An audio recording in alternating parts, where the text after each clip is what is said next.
Hi, welcome to day 2 of this beginner punch needle series. Today we are talking about tools and materials. If you choose the wrong combination, punch needle becomes frustrating very quickly. But if you choose the right combination, it feels smooth and controlled. So today I will explain what actually works and what to avoid. Let's begin. Let's start with the punch needle itself. There are two main types, fixed size needles and adjustable needles. Fixed size needles have one specific needle width and loop height. They are simple and stable. Adjustable needles allow you to change the loop height. Some models also allow you to change needle thickness. For beginners, both types can work. What matters most is this. The needle size must match your yarn thickness and also your fabric type. These three always work together. If your fabric is tightly woven and you use a thick needle, you may create visible holes.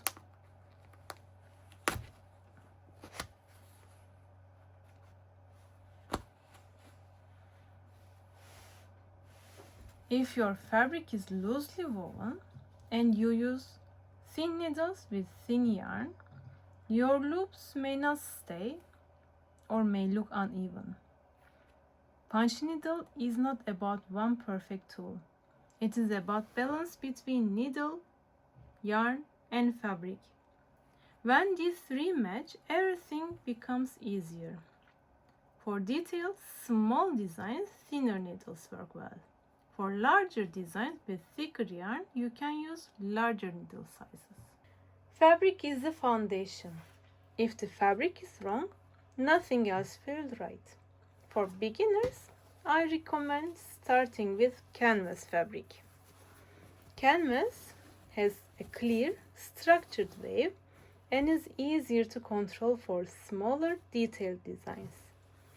Mons cloth is also popular, especially for bigger designs with thicker yarn. Here is what truly matters. The fabric must not be stretchy. If you buy fabric online, check carefully if it contains elastin. Even a tiny amount of elastin makes the fabric unsuitable for punch needle. Choose natural fibers like cotton or linen. When you look closely to the surface, you should see even structured looks like small squares. Those small square pieces are where your yarn creates loops. That structure is what holds your design securely. You do not need expensive yarn to start. Acrylic yarn is affordable and available in many colors. It is a good option for practicing your loop technique. However, because acrylic is a synthetic fiber and less breathable than natural fibers, it can sometimes hold on to odors more than cotton. For practice pieces, this is usually not a problem, but for long-term home decor, I personally prefer natural fibers like cotton. For beginners, I recommend starting with 4 to 6 strand cotton yarn. It is easier to control and gives clean results. Again, remember, yarn thickness must match your needle and your fabric. There are many types of hoops available. For beginners, I recommend non-slip embroidery hoops.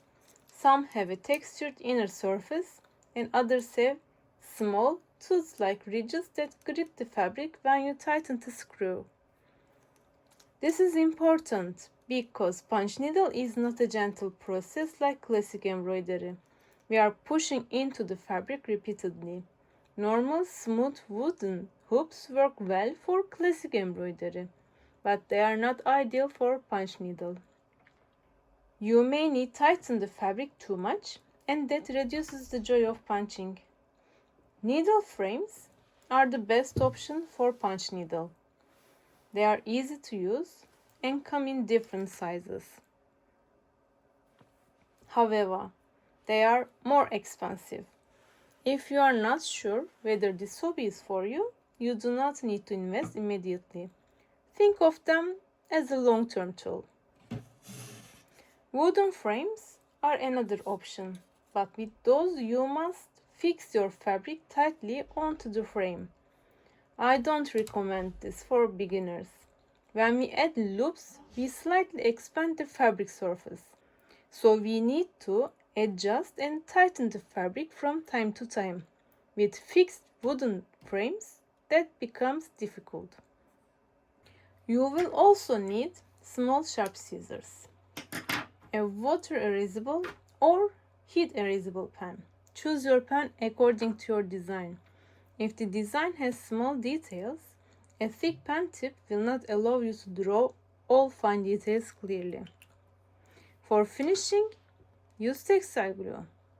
A glue gun is helpful for attaching backing, and for backing, I recommend 2 mm thickness felt. This is more durable, and finishing the edges is easier with this thickness, and you are less likely to burn your fingers. Here is an important tip. Choose your project before choosing your materials. If your design is detailed and small, you need canvas fabric, 46 strand yarn, a 2 to 3 mm needle. If your design is bigger with fewer details, you can use monk's cloth type fabric, thicker yarn, a larger needle. Design determines material choice, or choose the design according to your materials. You don't need beginner kits. Many beginner kits include too thin fabric, poor quality felt, slippery hoops, low quality needles, no glue, unclear instructions. They often create frustration instead of success. You also don't need large professional frames at the beginning. First, decide if this is a hobby you truly enjoy. Then invest in better quality tools. You don't need a huge yarn collection. Start with 3 to 6 colors maximum. Even with 2 colors, you can create satisfying projects. And you don't need complex patterns. Draw a simple circle, add 2 eyes, and a smile. The smile is enough to experience punch needle. If you enjoy it, then invest in artist creations. To summarize, punch needle becomes easy when your materials are balanced. Needle, yarn, and fabric must match. Start small, start simple, control your materials. In the next video, we will prepare the hoop correctly and set up everything step by step. Because even with perfect tools, if your setup is wrong, frustration begins. See you in day 3.